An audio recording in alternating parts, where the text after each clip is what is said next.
free. It's basically a group where we provide free help as best as we can, and the community pitches in as well. So again, there's no, well, sometimes there is like an offer we have that we just post in there, but we try to keep that to a minimum.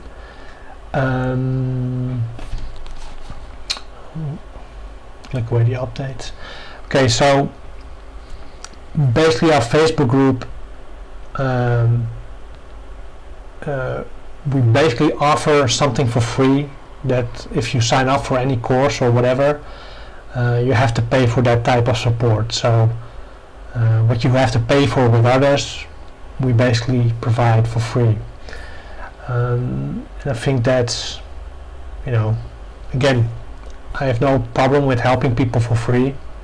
I just hate creating these video type of things, because you have this feeling that you're talking again against, like, with a camera, and he's not talking back, so it's a bit awkward to say the least. It's like talking to yourself almost. Anyway, 4 minutes left, and then we get started for real.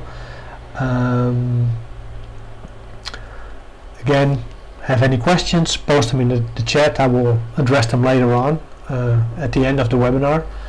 And again, please feel free to ask anything you want about anything. It doesn't even have to be Amazon, just generic web-based e-commerce, whatever you are struggling with, just drop it in there.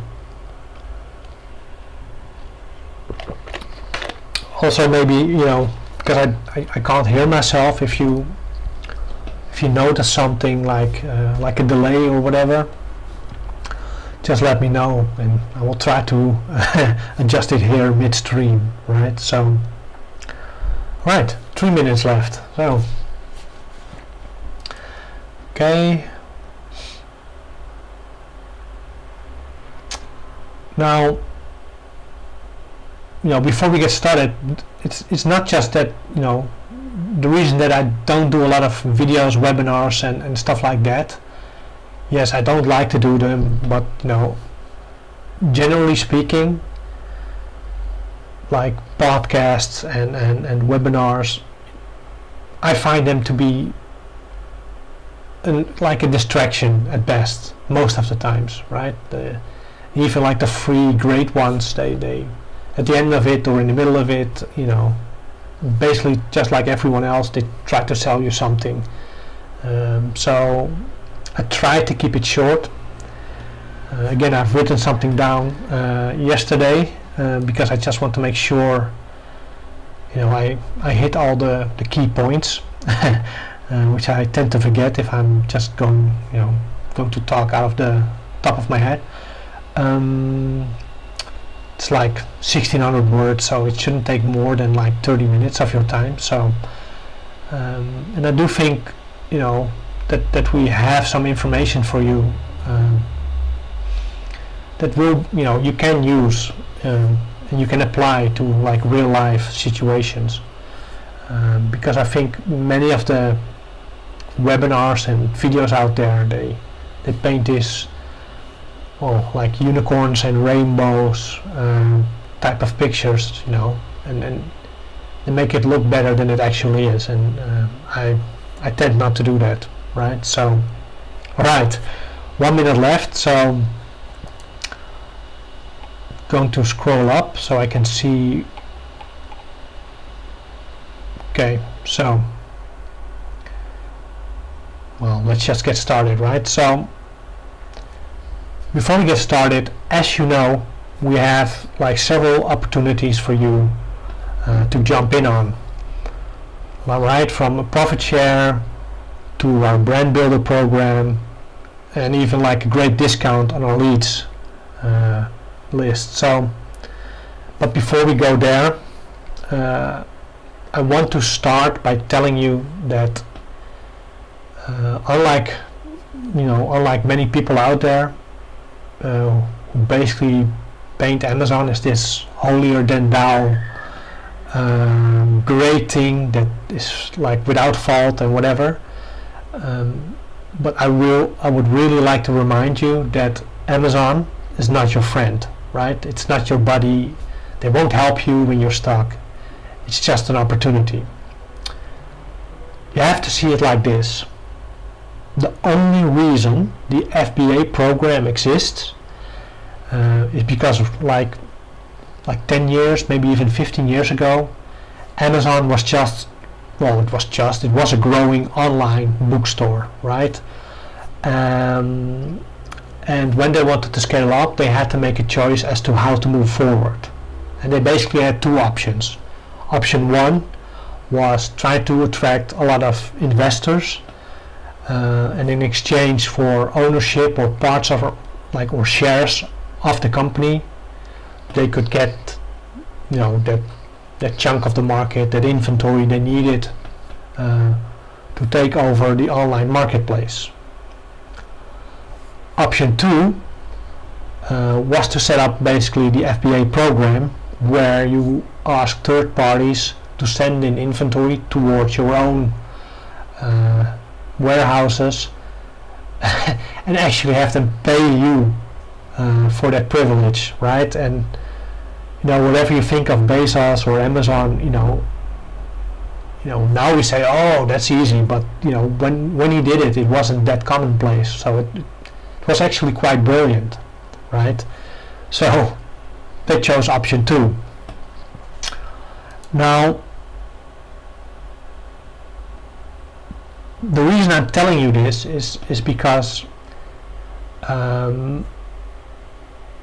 they're not letting you sell on their platform out of the kindness of their heart, right? It's not like charity. It's not like, oh, you're so cool, come on, join us. It's not like that. Right? The only reason they want third-party sellers on that platform back then was in order to facilitate their growth. Now what you have to realize that at this very moment they really don't need you anymore, and it reflects in like practical situations, right? I mean, I know of a lot of our students, at least, who I've tried to help, and I think I helped them pretty well. They had to deal with suspensions. It's like being blocked for a certain brand, whatever it was. That wasn't the case 5-6 years ago. 5-6 years ago, you may have been blocked for a certain brand at some point, but it wasn't as rampant as it is now, right? So, again, I've told people before, and I've told you before, most likely, that the opportunity that Amazon now still is might not be the opportunity a year or 2 years or 5 years from now, right? It may be that at some point it doesn't make sense to do this. Okay? Now, what you have to realize, even though I sound very negative now, is that I'm not against Amazon, right? But I'm not considering them as like this end goal. To me, they're like a utility, or perhaps even more to the point, they're more like a force of nature, like the weather. When the sun shines too bright, you get burned. When it gets too cold, you freeze. And to stick with that analogy, in order to protect yourself from the weather, you need to build yourself your own shelter, right? To protect yourself from these extremes. So if I project that back, so getting out of that analogy, if I project that back onto e-commerce itself, this means that you need, and this is not something, not like an offshoot, right? This needs to be your goal. You need to own your own traffic. You need to have your own customers, at least at some point, right? Because you want to have an audience that's connected to you, not necessarily Amazon. Preferably not even Amazon. Okay? And And it's not just like, it's not only to break free from it and to have to be, to have and own your own stuff, but simply because, let's just say you have your private label product, right? And it goes really well. You're like ranked in the top 100, right? What you have to realize is that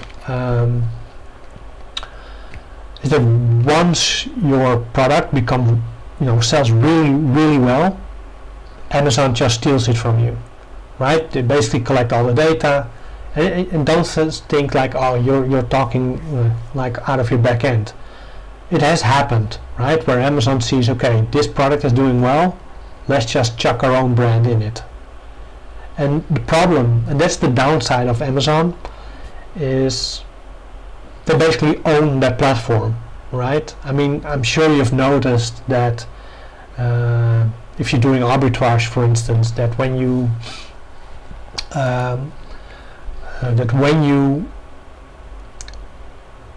want to sell something on their listing in arbitrage, that Amazon can set whatever price it wants and still have the buy box.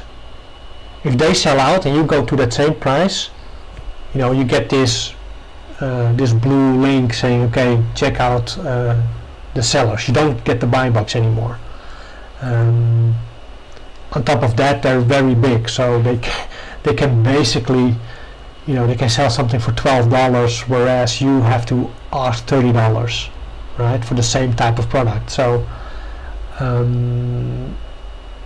right, so you need to break your dependency, at least at some point, from Amazon, right? And this leads me to our brand builder program. Well, if you ask me, okay, what is it? Well, in a nutshell, we basically do all the legwork for you, right? From doing product research, market research, keyword research, setting up your marketing channels, building your website. We even can do some digital modeling, like to create a prototype for your manufacturer so they don't screw it up, basically. And there are 3 reasons that we set this up. Okay, so the first reason is that we've noticed that even though, like within our existing courseware, even though we present all the knowledge needed to actually do it yourself, most people kind of, I don't mean to do this as like an allegation or something, but I feel that most people, when it comes to taking courses in Amazon FBA, they're not doing it for the knowledge, right? They're doing it to get results. And again, as I've said multiple times before, a course is not for results, right? And that is kind of why we set up the brand builder program. Not so much that we can guarantee that you will have a great product, but at least we can build stuff for you and take stuff out of your hands. And again, I'll go into this later, but it's different than other things that are similar out there. Because, and that's actually number 2 why we are doing this, there are gurus out there who have these Amazon automation programs that boil down to basically they take all your money and you take all the risk, right? And it's not even that they take money from your profits, but they take money from your revenue, right? So even if you lose money, you still have to pay them. It's like the mob or something, right? So entry may be quite salesy, but this program will, I think, really help people build their own brand, launch their own products, and eventually becoming free from Amazon, because we build your website and do all the SEO work for it, right? And again, the difference between us and other Amazon automation stuff is, with us you just pay a single flat fee with a working framework like website, set up the product listing and stuff like that. And I know It's not cheap, but it's honest, right? And to be frank, if you don't have this kind of money, and I'm not judging you if you don't have it, you just don't have it, but I want to urge and advise you that if you don't have that type of money, it makes little sense to just start to start a private label to begin with, right? So now again, important to note, this is not passive income, and we have to work together on this, right? It's not like we build everything and we just chuck a product in your lap. It actually, we require feedback. Okay, do you like this color? Do you like this logo? Can you please record a video? We can help you with all that, but you know, we need some back and forth with that stuff. If you want to look for passive income, we have this profit share thing, right? So now if you don't have the cash to have either a private label product, private label brand, and you don't want to have passive income but want to do it yourself, basically if you're just focusing on like Amazon arbitrage, your best chance is just to start with basically with Amazon arbitrage, right? So again, I've posted it in our Facebook group, and if you're on our mailing list, you should have gotten this. But if you sign up for a year and you use coupon code Black Friday, all caps and all connected, when you sign up for our year plan, you can basically get leads for about $1 a day, right? And that's that makes it feasible for everyone. Now, this leads me basically to the question as to why you would have or want to start an Amazon business at all. Now, again, I'm not one to tell you like, okay, there's no, it's like unicorns and rainbows, right? It's just not. It's not that. It's a business. It takes time. It takes effort. It takes money to build it. So again, there are pitfalls, and it might put you off from any of this, right? But at this moment, whether you like it or not, it doesn't matter if you like it or not. But Amazon at this moment is the biggest online player, right? And there are downsides to Amazon, but the positives, they still outweigh the negatives, right?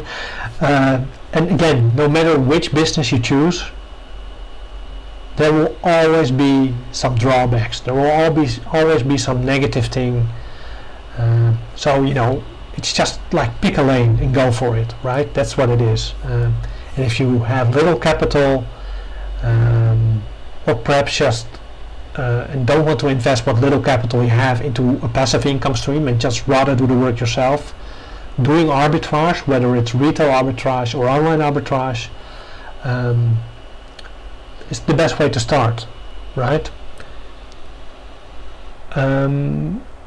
Now, a lot of questions I get, like on a day-to-day basis, is like, okay, let's just say I agree to start a side hustle, right? Then the follow-up question often is like, okay, first, how do I get started, right? So my advice always is to start from a surplus. And if you don't know what it means, surplus, it basically means you need to use whatever money you have left at the end of the month, or maybe use vacation money or a bonus, whatever you have. Basically money that you don't need to pay your bills. That's the money you should use to start building like a secondary income stream, right? So how much money would you put in a side hustle? Now, again, I'm just going to read this now. Just speaking for the US, the median salary, so not the average, but the median salary is $92,800 a year. Now, just to clarify, a median is like a cross section, right? So half of the people in the US make less than this, and half of the people make more than this. It's like cut right through the middle. Okay. Now I wanted to use averages, but depending on where you live, like Texas or Alabama or whatever, how old you are, gender, age, the averages tend to shift a lot, right? So averages it becomes too complex and too muddy if I use averages, so that's why I stick with median. It doesn't really matter, as you can calculate easily for yourself, right? So again, my first advice, start with a surplus. Now, going from the median, right, the average employee, like if you work for a boss, the average employee gets like a 3% raise each year to compensate for inflation, at least if you have a good contract, right? But it's the average in this, so if you don't have it, I'm sorry, but the average employee gets this 3% bonus, more or less. Now, from year to year, even though it's a compensation, from year to year, you probably won't notice that this 3%, you probably won't need that 3% increase, right? So that 3% increase, that's like an extra piece of income you could use. Now, if I go from the median, like the $92,800, this means that on a yearly basis, you get $2,784 extra each year, which, if you divide it by 12, like each month, would amount to $232 per month. And that is the money you can spend on that side hustle. And whether it's Amazon or whatever you want to do, Bitcoin, whatever it is, that's the money I would advise you to use.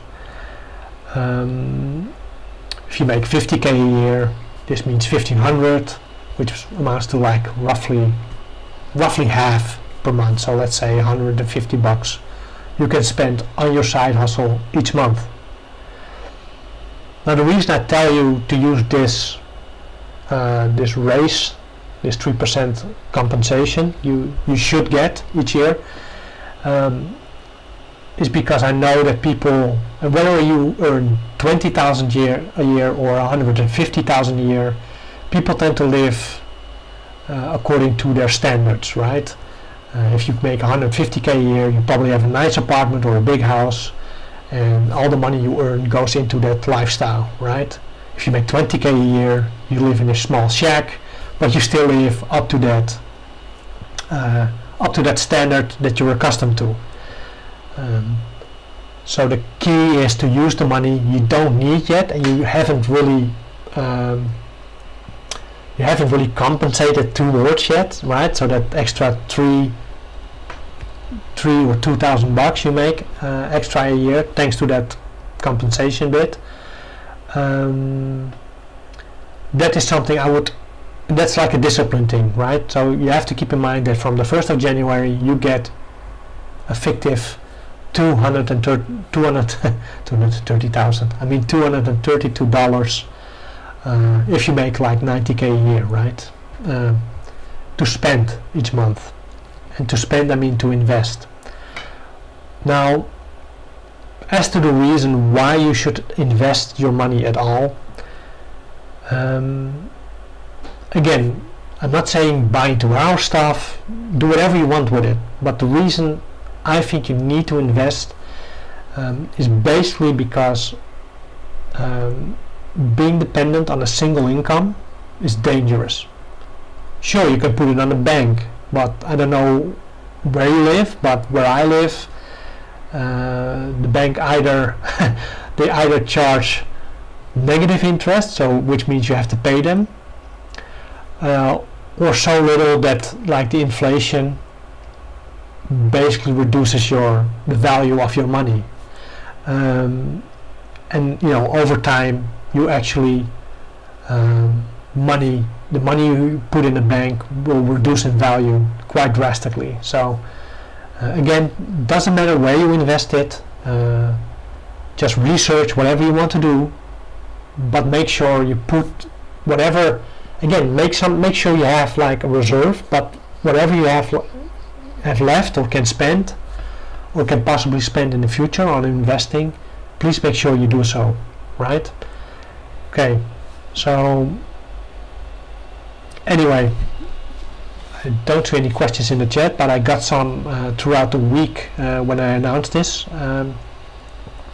Again, I don't want to take all of your time, so what I'm going to do, I'm going to read up some questions and try to answer them as honestly and precisely as I can. So the first question is, should I advertise when I do arbitrage? So generally speaking, with arbitrage you should pick products that sell well already, right? You already pick products that do well, that have a good ranking, good sales velocity, so you shouldn't have to advertise. However, when you do it, it really depends on your budget as well as the season. For instance, we are at this moment when we record this webinar, we are in the middle of Q4, right? Next Friday it will be Black Friday, and then people will sell out, and it's basically the most busy time of the year when it comes to e-commerce. Now, what this means is that a lot of big spenders are pushing their products into the marketplace, and they do so by advertising them. Now, what that means for you, if you're like a relatively small seller, is that the cost of ads go up, right? Ad spend goes up, but your reach goes down. Okay, so as a rule of thumb, if you're a small seller, I would basically wait until after Black Friday and try to sell your stuff then, because you're not going to compete with the big fish out there, right? And they can outspend you in a minute. Your entire monthly budget they can spend in an hour, right? So I don't think it makes a lot of sense to invest in advertising at this very moment, because you just get drowned and your reach goes down, your ad spend goes up. Doesn't make sense. Now, as a rule of thumb, because I do advertise sometimes when it comes to arbitrage, the only time I do it is like as a Hail Mary, as a last attempt to try and sell a product. And I only do it when a product is just sitting still for a month or two. Then it makes sense to set up like an ad campaign, try to get some eyeballs on it, right? So basically that's it. Don't do it right now unless you have a lot of spend. Okay, so second question. Can I lose my money when I invest in your profit share thing? Well, the short answer is yes. Whatever investment you do and whoever you invest with, there's always a chance that you lose your money. However, I do have to say that chances are very slim that you lose money with our thing, because again, if you read it, if you go to the page, you'll find that you get to share in our profits until you get your money back, and that's like the worst case scenario. And again, I think more important is that, okay, first, I don't want you to spend money you don't have. That's always something I preface with, right? I don't want you to spend money you need to spend on your college, the college funds for your kids, or your rent, or your mortgage, or whatever it is, right? However, I do think that a lot of people they don't quite understand what a normal investment, how it looks like, how it feels. And normally, because I've done it a couple of times, normally an investment is basically you sign a couple of contracts, most of the times in 2 or 3-fold. One goes to the lawyer and slash the bank, and then you have to wait for 4 or 5 years and hope you get the money, you get some returns on it. If you don't, it's all gone. They don't care. With us, it's slightly different. Yes, we ask for money, but that's just the commitment part. But as we've demonstrated earlier, like a couple of months ago, is that we actually care that you make money, because we have put forth, basically set the starting date of our profit share to the 1st of January 2021. Now, with any bank investment, that would never happen, right? So that's one. And two is, it may sound a bit crude, but I basically use this as a recruitment tool, because at some point when we grow beyond a certain scale, my VAs are not good enough anymore. I cannot do it alone anymore, so I need people to help grow even further. Now, I could start by interviewing people and do all that kind of stuff and hope I pick the right people. But I thought, okay, if I have a profit share, people put money in it, then at least they put their money where their mouth is, right? So, and I value those people more than people that just interview well. So, if 1-2 years from now we do well, I basically already have a set of people that I hope will want to join me and grow this thing even further, right? So, at some point, it's like you have a chance to step in on the ground level. If it doesn't work, you get your money back. If it does work, we may be sitting on an island 3 years from now, sipping margaritas at the beach, right? So, again, if you don't have the money, don't do it. If you have the money, I think it's a no-brainer, right? Okay, so, okay. Again, if you're in our Facebook group, you already saw a post I did regarding this. But basically the question is about having good debt, and that basically it's the question if it's smart to borrow money to invest in something else. Now again, if you ask me in a yes and no type of question, then I would say no, don't do it, because when you borrow money, you already start with a negative, right? But however, again, it depends on scale, right? Let's say if you make $2,000-3,000 a month, and you need to borrow $1,000 to invest in a business of any kind, then I would say, okay, it's fine. I won't lose any sleep over it that you do it, and the debt is not big enough for you to basically go bankrupt on. However, if you make $2,000 a month and you try to borrow $30,000 or $40,000, I don't know. I wouldn't do it.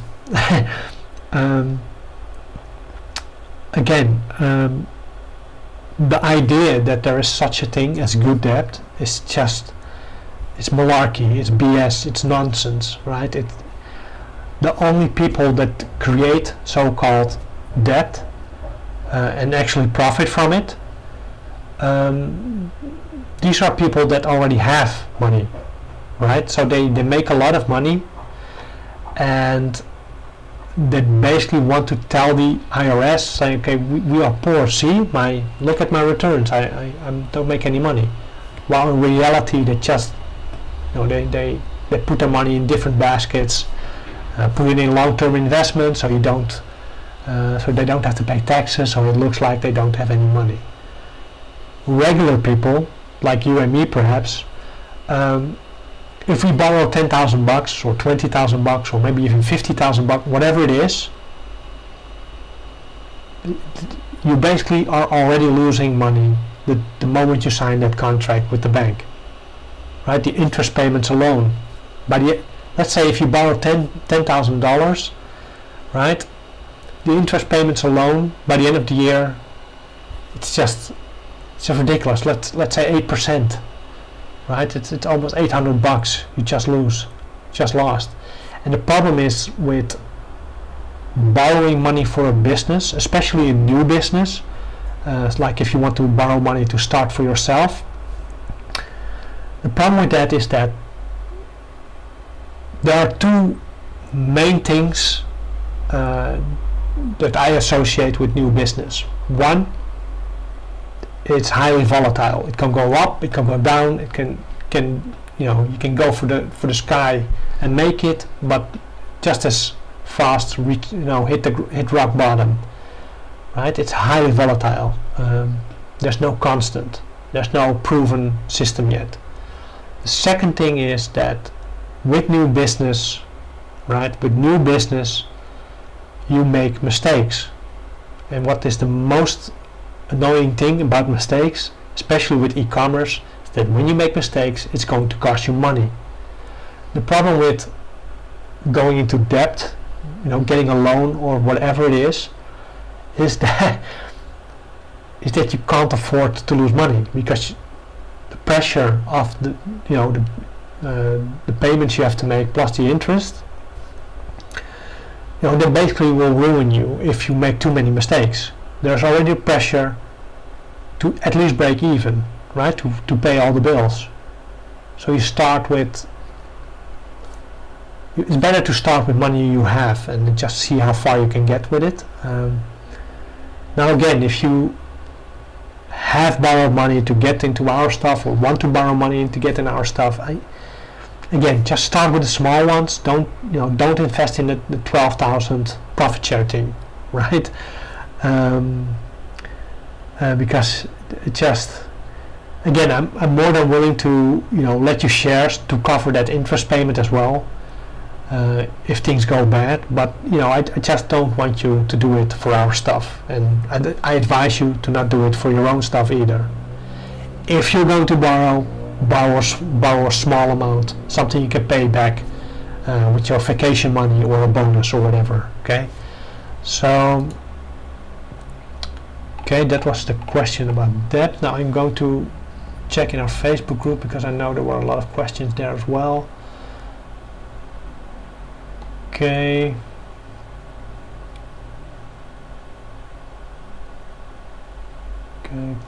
Okay. Just let me check.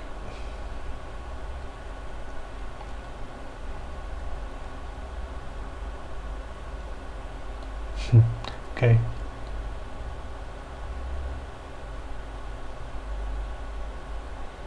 So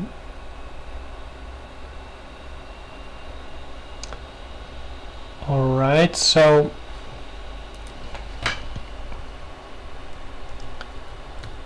let me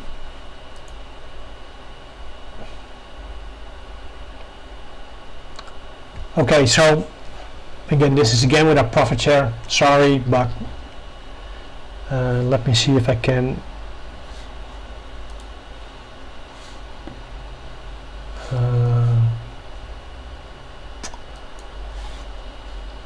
let me see. Okay, if I turn this off, turn this on. Okay, all right, so you probably don't see it properly, but I don't know why. Okay, just close this one.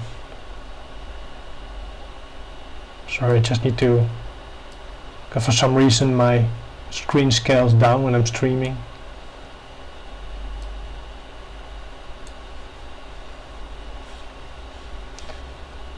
Okay, right, awesome, right? So basically this is our lead page, or our landing page for a profit share thing. And if I scroll down, okay, so these are the plans, right? And there's one spot left for each. Now the thing I want to address, and also the question is about, is that, okay, can you, not sure if you can see this, but okay, so when you pay in installments, someone asked me, okay, why do I have to pay more for each installment? Well, the reason is that payment providers like credit card companies, PayPal, they charge a certain amount with each transaction, right? And basically the fact that you have to pay more is that difference that you have to pay. So it's not that I get that money or that we get that money. It's just that, you know, these people, they charge a percentage, right? And it's their right to do so. Again, I don't mind if you do it, and if you start now, you will get to share for the full percentage this month. So it's like, we trust you to do so. However, again, that's why I put this on here, is that if you can't make the payments, again, shit happens. You know, it can happen to everyone, basically. If you cannot pay all, you know, if you cannot complete all the payments, we will allow you to share for whatever fraction you paid, but we'll remove the safeguard, right? Again, the safeguard meaning that we won't allow you to share until you make your money back. Again, we try to be fair and balanced with this, but as I said, I trust you to make all the payments. If you don't, it's kind of a breach of trust, but I understand that, you know, bad things can happen to someone. So, you know, I don't want to punish it by saying, okay, you don't get to share. So I just want to make sure you get to share, right, for whatever fraction. Now, if you can pay later on, you know, I'm not I'm not evil, right? So if you want to, if you for whatever reason you can't pay for 6 months, for instance, but you can pay in the 7th month, and you say, okay, can I pay now? No, I will allow that, right? But I won't back pay or whatever. It's just, okay, from there on out, you will get to share again for the full amount and get the perks back, right? So I'm not. Again, I'm trying to find a balanced solution in this, right? So, again, whether you want to invest or not, that's up to you. I honestly think that when it comes to investments, this is the best option, okay? And not because we have like the best growth figures or whatever, but we actually have safeguards in place that when things don't go as we want to and don't go as well, you at least get your money back, okay? So I think that's important. And again, if things go well, you get to share in our glory, so to speak, okay? So again, I'm going to switch back to myself.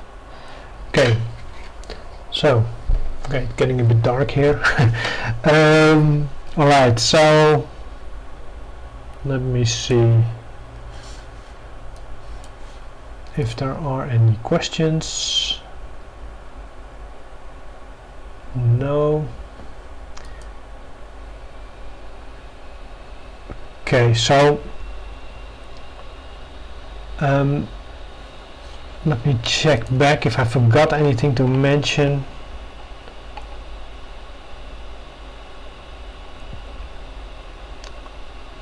Okay.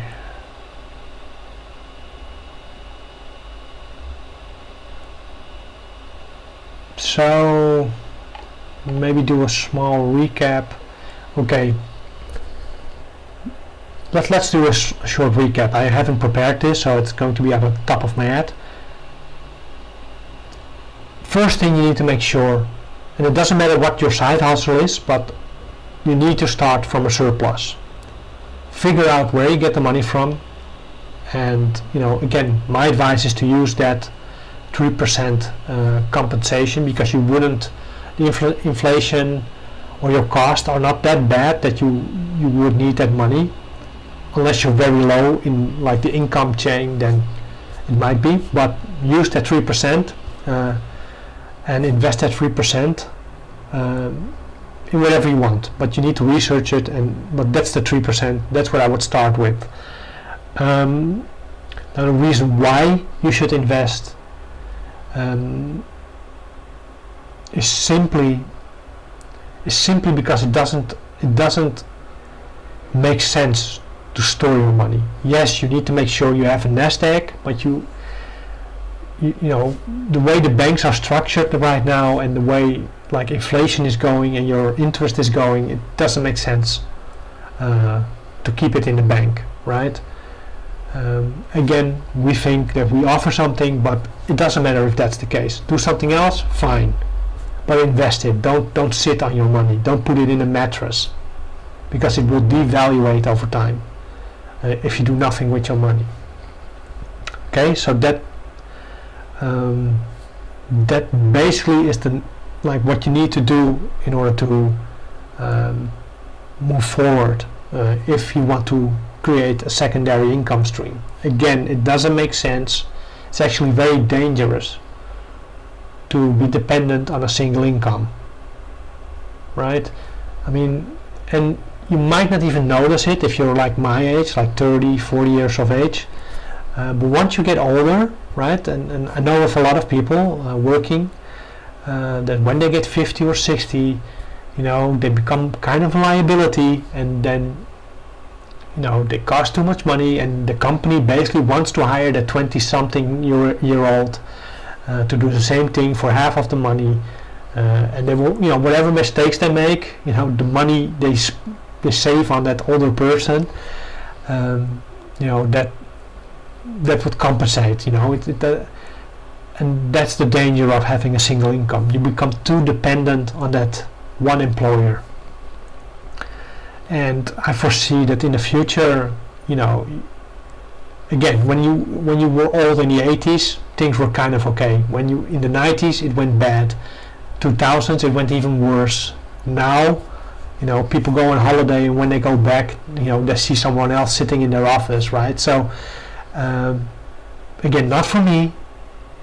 You don't owe anything to me, right? But do it for yourself. Invest in something. Invest in a second income stream. And again, maybe, you know, I should have mentioned this earlier, but you need to start slow, okay? Because I know a lot of people that, you know, our customer group that have a lot of money, or at least, you know, decent amount of money to invest. You know, and they start with $5,000-$10,000 like straight out of the gate, and you need to realize that, you know, just pouring money into this arbitrage game or a private label, or even if you do like affiliate marketing, it just chucking money at it won't solve the problem, right? You just lose the money. So it's better to start with $50, $100, buy 2 or 3 items, see how it goes. There's no rush, right? You don't need to be a millionaire before the end of the year. I don't know how old you are, or when or how you're watching this, at what age, but if you're 20 now, it doesn't matter if you become a millionaire when you're 30 or 40. It doesn't matter, right? What does matter is making the right choices. Invest money into things that have a high chance of making you more money, right? Instead of focusing on making more money, focus on getting more time. Okay, because this is something, well, I didn't put down actually, but it's something I get a lot of questions about, you know, the post and the emails I sent with regards to time. Again, most people don't understand that, you know, even though they're in a shitty place right now, financially speaking, you can always make more money, right? And even though it may not look like it right now, but there's always an opportunity. You can always get a job. You can always get money. The only commodity that you never can get more of is time. So whatever you do, try to you know, get money so you can get more time. Spend time with your family or friends or travel. For instance, I like to travel to cities, but due to this COVID mess, I'm just, I'm hunkered down to the house, so it's getting a bit annoying actually, but don't know where you live, but our government isn't doing the right thing, so to speak. So again, make sure that whatever you do is aimed not so much at gaining money, but see if you can get like a positive cash flow, get some passive income streams going, and from there have more control over your time. I think that's more important than money. Again, I've been doing this for I think 4 years now, and I sometimes have to go to a company and do a presentation and say, okay, you need to do this and this, but then I go. It's like all the other people still have to sit in the office for the next 8 hours. I can just leave after my presentation and my plan, and I can just help them out from my house, just write out like like a roadmap as to what they need to do, right? So and again, if I want to go on a bike ride tomorrow at 10 a.m., I can just do that. I don't have to ask anyone for permission. There's no one calling me, hey, I think that's, if I look back on everything, I honestly think that, even though I make more money sometimes in a day than I make in a month, used to make in a month, it's the money doesn't really, I don't want to sound like ungrateful, but the money to me is not the main prize. I really enjoy the fact that if I go to bed at 2 a.m. tonight and get up at 11, right? If I want to do that, I can do that. If I want to visit family, I just visit family, right? There's no restriction as to how I spend my time, and basically when I started OALEADS, it's funny actually that it started out as just like, okay, I'm searching for leads for my own arbitrage, let's put it on a website, right? That's why it's called OALEADS, online arbitrage leads. But then I got like a lot of questions. How do you do it? How do you make sure you make money out of it? So I created a course, and basically, the whole reason I set this whole thing up is just to help people, right? If I can help 2, 3, 5, 10 people get the same type of life I have, and only make a few bucks, I would be fine with it.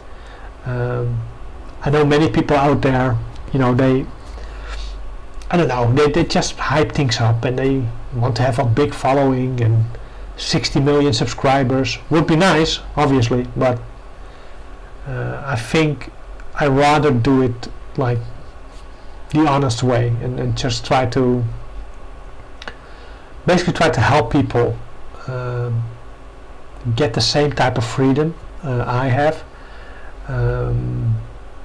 Again, we have options for everyone out there, and although I know some are poor or don't have the money, I think for the majority, I think we have something that can help you out, right? Whether it's a leads list, a course, the brand builder program where we basically do everything for you, more or less, or if you want passive income, and even within the passive income we have in the profit share, we basically have like something for $1,300 right up until 12k, right? So there's really enough for you to invest in and to grow either alongside us or with the help from us, right? So again, if you have any questions, you can email me, drop it in the group, and I will try to help you, okay?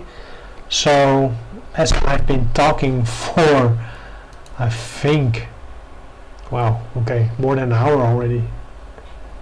Oh, okay, I see one question. White Noise Channel, have you been able to be profitable business-wise in the last 2 years? Yeah, I have, but okay, this is something, thanks for that question, by the way. Well, what I would advise you to do, and I basically already said it more or less, but you don't want to be dependent on one single income. Now that applies to a job, but it also applies to Amazon, right? My income is always going in threes. Now, I won't end with the middle finger, but first one is Amazon arbitrage, and I'm doing a bit of private label. 2 is this OALEADS thing. It isn't really big, but it has the highest growth potential. Okay, so that's why I'm opening it up, because I know I need a lot of people within 2 years or maybe even 3 years from now, thanks to COVID. And the third business I run is a consultancy business, right? Now, even though there are 3 businesses, I divide the time I spend on these businesses equally over the week. So it's basically a normal work week, but instead of working that entire week for one income stream, I use it the time to provide myself with 3 income streams. Okay, so whenever Amazon, the sales of Amazon are going down, that basically also means like the OALEADS stuff is going down because the market is going down. I still have the consultancy business. Now in this type of months, like December, like the 4th quarter, my sales go up with OALEADS as well as the selling on Amazon. But the consultancy tends to go down a bit because people are winding down, they're going on holidays, normally speaking, but at least they're tapering down for the year. Normally in January, February that picks up again and Amazon goes down. So right, so I hope this makes sense, white noise, but you can be profitable, but you need to be smart. Okay, please don't listen to these people that say, oh, I'm a 7-figure seller on Amazon and I make money just with Amazon.